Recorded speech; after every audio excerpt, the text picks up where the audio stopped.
our favorite time of the week. It's time to check in with Carolina head coach Hubert Davis. Yes. Of course, it's brought to you by CR Legal Team. CR Commitment, CR Results, CR Legal Team. Proud, extremely proud partner of Carolina Athletics. All three of us just back from Carolina practice, so we're ready. so we're ready to go. Favorite time all week.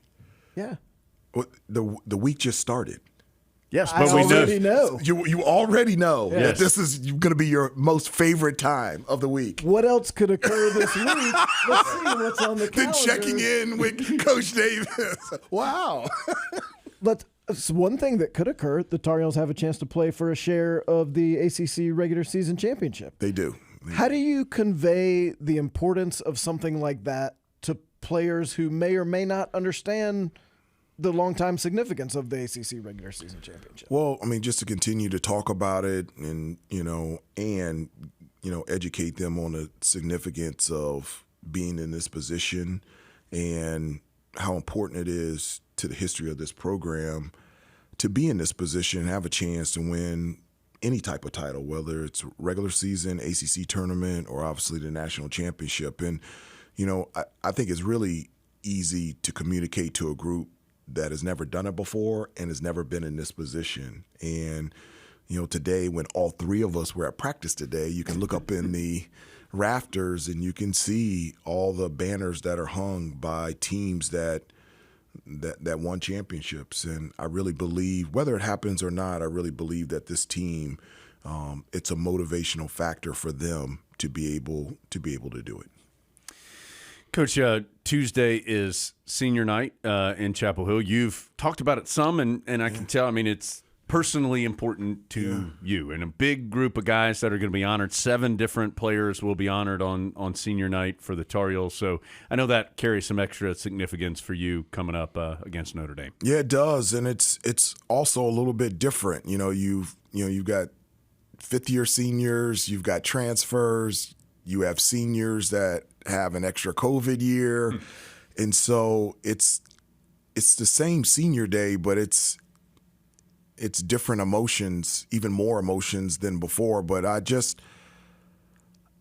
as we have gotten to the end, just thinking about Armando and knowing that this is really his last game in the Smith Center, thinking about RJ, it could possibly be his last game. Not only guys that have been here for 4 or 5 years, but guys that I was their recruit. They were my recruit. So I've known them since they were juniors in high school. And the tears during senior day are 2 things. They're tears of happiness, but there's also, tears of perseverance. And that's what I love about senior day. It's like, one of the things, it's not always a sunny day every day. Your time here at Carolina, the smile on all of our former players' faces comes also not just from the good times and the championships and the baskets made, but the perseverance through the rainy and the tough times that allowed us to be able to experience the sunny days. And so it's going to be a great night. It's an emotional, and it's just going to be really hard seeing Armando run off the court for the last time. It's a new world of college basketball, and so this has already happened once this year when Carolina played Louisville and Jalen Withers was playing in that game. This is going to be Notre Dame, and Cormac Ryan is playing against. Is that something you even address with those guys, that when they are seeing a former team? I don't. Jay Witt had a pretty good game against Louisville, so if Cormac had that type of game against Notre Dame, I kind of filtered through my own experience. It was emotional playing against a former team when I played in the NBA, especially for the first time. But I think it's a little bit different for Cormac. It's a different coach, different team. Sure. Obviously it's Notre Dame where he spent 3 years, but it's a total different team and program. And so I don't think that connection that normally someone would have to a former team will be with him. And as locked in as Cormac is, and he understands that how important it is tomorrow night's game, he's thinking about this team and us getting better and having a chance to win a regular season title. As you, of course, mentioned, we were all at practice earlier, and I was thinking about something that players used to say about Coach Smith, about how when they did something wrong, he would get mad at them, but it was never personal, and it was over after that 1 second. Yeah. How, as a coach, do you learn how to do that, where someone may do the complete wrong thing this second and it infuriates you, and then in the next second you're saying, oh, great job, player X, and how do you keep it from carrying over? It's never personal. Well, you know what? It is. It's personal from the standpoint of I love these kids and I want them to be the best that they can be every single day. I always tell the guys that, nobody is perfect, so that qualifies me not to be a perfect coach, but I am perfect on this. Any decision that I make, anything that I say to the players is filtered through what I think is in the best interest of them, for them to be able to reach their individual and team goals. It is. And so if I have to get on them, then I have to get on them. If I have to hug them, I'll give them a hug. And I think that's why the relationship piece is so huge.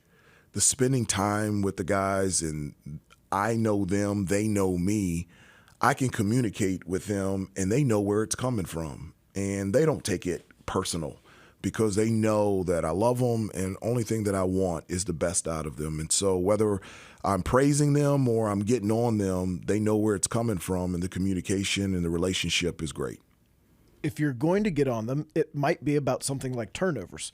We were talking earlier. Yeah. There's a crazy stat over the last 6 games or so where opponents are getting almost 2 points per Carolina turnover, which is a very high number. That's it's a pick 6. Yeah, that's it is high, and I mean if you check the offensive emphasis for today was our 90th practice. I would say 80 of them have been make the easy play, limit turnovers easily. And it's just something that we just talk about just taking care of the basketball and making sure they're making the easiest fundamental play. And it's just important to us because it allows us to get shots. Obviously, you're talking about them turning us over and being able to convert on the offensive end. That hurts our defense. And so that's something that we talk about all the time. And at times we're really good at it, and the times that we struggle, then that's when we struggle defensively. So that's something that we'll continue to emphasize. But when you got good guards like RJ and Elliott and Seth, I feel good when they have the ball in their hands. Has there been a common thread in what you've seen these last 6 games that's enabled opponents to convert more successfully? That's a great question. I really haven't pinpointed, a reason.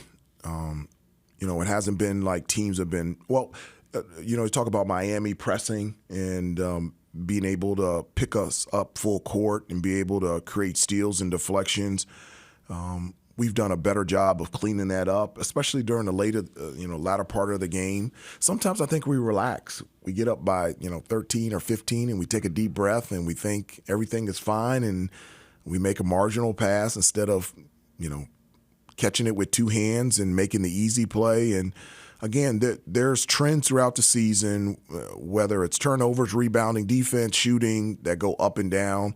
But it's something that we address every day, and it's something that's really important to us. Again, the turnovers themselves, the number is not particularly high. In fact, Carolina would have a program low average turnover per game if the season ended today, which we're glad it doesn't. Still a lot more basketball. Oh, that's good. I like that. I like that stat. Coach M, and we appreciate your time. Just 1 or 2 more things. You have said all year long that taking care of the basketball, rebounding, defense, you thought that was going to guide your team on how successful it could be. Yeah. We saw in this last game against NC State that defense in the second half was so good. What is happening when that kind of defense is being played by your team? What is it what are they doing that when they are playing that way? Why can't we do that for 40 minutes? Yeah. That's what you're asking. Because they're kids. They're 21. They're 18-year-old kids. But it's clear when they're doing that level of defense, Carolina's one of the elite teams in the country. I agree with you. I really do. I wish that we could do it for 40 minutes. In terms of that intensity, and that's something that we're striving for. And it's one of the things that I tell the players all the time that I'm really encouraged about. As accomplished as this team has been, I'm encouraged that we can be even better. And we haven't even reached the best that we can be on the defensive end, on both ends of the floor. But it showed, that second half, our attention to detail was really good. That in the second half, I thought, our energy and first half, I thought our energy and effort was good. Just a little discipline in details, like we're not boxing out, fouling, going up for shot fake, stay down. Our ball screen defense, our guy wasn't, in the right spot, and so those type of things. And as much as we've talked about turnovers, we've talked about discipline and details and the little things that make big things happen. And in the second half, all that turned up with the energy and effort. I felt like we were good and physical on the ball without fouling. I really felt like when the little scuffle, I felt like that got us going as well. And then we started picking up full court. One of the things that I have noticed is when we pick up full court after dead ball, full court situations, whether, we're just any type of defense, it just gets us going and ignites us. And so that's something that moving forward, we got to do even more. All right, it is 7 o'clock, Carolina and Notre Dame on Tuesday night. Then the Heels finish the regular season in Durham against Duke. That is 6:30 on Saturday evening. But don't worry, we still have more checking in even as we go through the postseason. So don't worry about that. Coach, thank you for your time. And But the best thing that's happened this week has already happened now. Well, downhill from here. Yeah, well, there's still going to be great things that happen this week. I feel it. But for now, we're going to say goodbye on Checking In with Coach Davis. Brought to you by CR Legal Team. CR Commitment, CR Results, CR Legal Team, proud partner of Carolina Athletics.